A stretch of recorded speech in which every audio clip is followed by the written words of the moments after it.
మీ business ని develop చేసుకోవాలని అనుకుంటున్నారా? అయితే వెంటనే మీ పబ్లిక్ కోట్ న్యూస్ ద్వారా వీడియో యాడ్స్ ద్వారా మీ యాడ్స్ ని పబ్లిష్ చేసుకుని మీ పరపతిని పెంచుకోండి. సంప్రదించవలసిన ఫోన్ నంబర్ 7729969299. గత ప్రభుత్వం చేసిన తప్పులు ఇది. ఆల్రెడీ 4 అడుగులు లోతట్టు ప్రాంతం ఇది. చిన్నపాటి వర్షం వస్తే మునిగిపోయే ప్రాంతాలు ఇవి.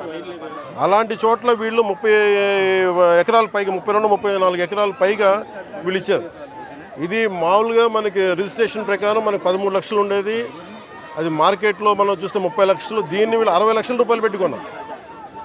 సో ఇది జగనన్న కాలనీ అనేది గత ప్రభుత్వం చేసింది. ఎన్ని వందల కోట్ల వేల కోట్ల తేల్చి మన క్యాబినెట్ మీటింగ్లో తేల్చి చెప్పాలి. అన్ని మొత్తం కూర్చున్న దాని మీద వర్కౌట్ చేస్తున్నాం.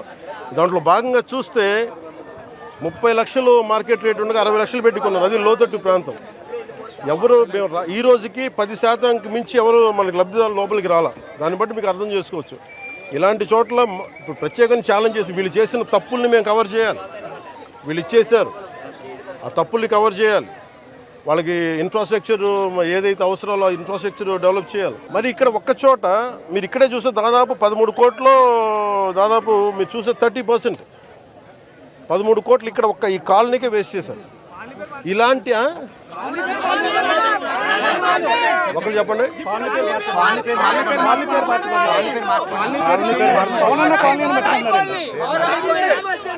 ఇది కాలనీ పేరు మార్చుకోవడం అంటే మీరు అందరూ కోరుకొని అలాగే మీరందరూ కోరుకొని ఒక నిమిషం కాలనీల పేర్లు ఎందుకు నాయకుల పేర్లు ఉండకూడదు చెప్తా. వాళ్ళ జేబులో డబ్బులు కాదు. అందుకని మనం చేయాల్సింది ఏంటంటే నేల కోసం పనిచేసిన నాయకుల పేర్లు పెడితే మంచిది. అదే మన జాతీయ నాయకులు చాలా మంది ఉన్నారు, రాష్ట్ర స్థాయి నాయకులు ఉన్నారు, పిఠాపురం మహారాజు గారు ఉన్నారు. అలాంటి గొప్ప మహానుభావుల పేర్లు పెడితే మంచిది.